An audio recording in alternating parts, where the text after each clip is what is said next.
here at Disneyland, and we want to tell you a little bit about the current situation with the DAS Pass. And actually, we went and talked to some cast members today, and we learned that there are two different disability programs. There's the DAS for more cognitive disabilities and autism. And then there's the Mobility Access Program, more for people in wheelchairs or ECVs like myself and Ben. The DOS, I think, is the more well-known program. And I actually didn't really realize that what Ben and I do is an actual separate program in itself. So I'm going to go through each one and what currently is going on for both. So the first step for the DOS or the Mobility Access Program is you can come here to the Tour Gardens area right when you first enter the park. Currently City Hall is closed and they're doing all of their disability related questions outside. You'll see this red umbrella, you'll go check in, and a cast member will talk to you at a table outside. The Mobility Access Program is actually pretty simple. For the rides here that are not mobility accessible queues, you go to the exit of the ride and you get a return time, and when your return time is up, you go back to the exit of the ride and proceed through the exit and onto the ride. Over here at the Tour Gardens area, talking to a cast member, they can give you a map like this and circle all of the rides that you would need to use the exit as an alternate entrance if you have a mobility impairment. So you can see on here, it's, Jungle Cruise, Indiana Jones, Pirates, Haunted Mansion, Splash Mountain. A lot of them in Fantasyland are not accessible queues, including Snow White's Enchanted Wish, which was the question we have. We haven't ridden it since it reopened, so that's still in not wheelchair accessible queue. So you're going to proceed to the exits on these rides.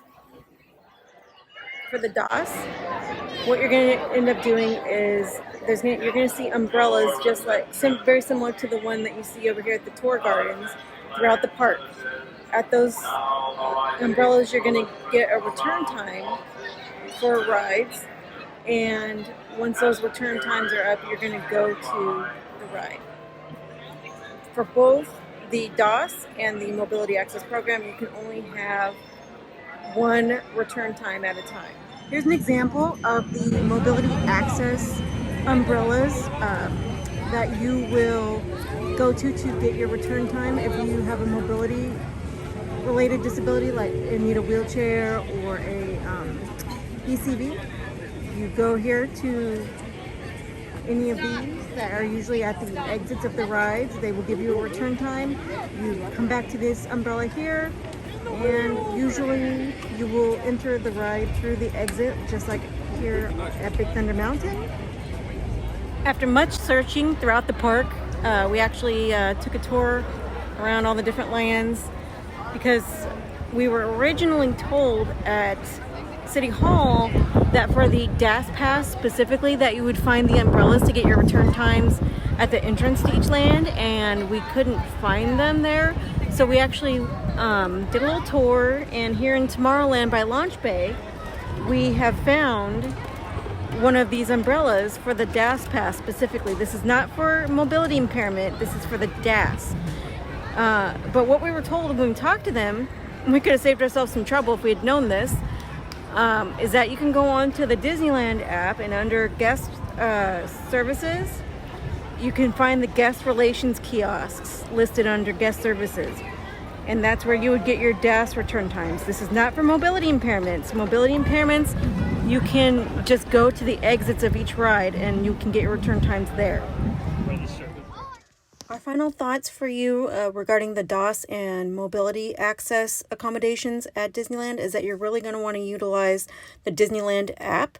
As you saw, we did have trouble locating the kiosks for the DOS return times, because the cast member we had originally talked to did tell us to go to the entrance of each land to find them, and that ended up not being the case. So I did pull up the Disneyland app here to show you. For example, this one here in Tomorrowland, this is where you will find the DOS return time kiosk in Tomorrowland, and you will see others here throughout the park. That's just one handy tip for you to find those kiosks. And again, with the mobility access pass, you're going to go straight to the ride, so it's a little easier, but locating the kiosks for the DOS might be a little more difficult, and the app will definitely be your friend. The other tip that we have for you is to go to the Disneyland website.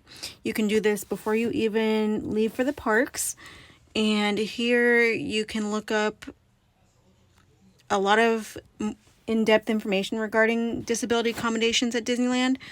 Not just having to do with the DOS or mobility access pass, but you can get information regarding even their accommodations that they have at the hotels, specific other accommodations for mobility disabilities outside of the mobility access pass, services for people with cognitive disabilities, hearing impaired, visually impaired, and then you'll see other frequently asked questions. So hopefully you'll have more of an idea of what services are available at Disneyland before you leave for your trip if you go to the website and look up this information beforehand. Thank you for watching our video. If you like it, give us a thumbs up. Make sure that you are subscribed and following us for more adventures.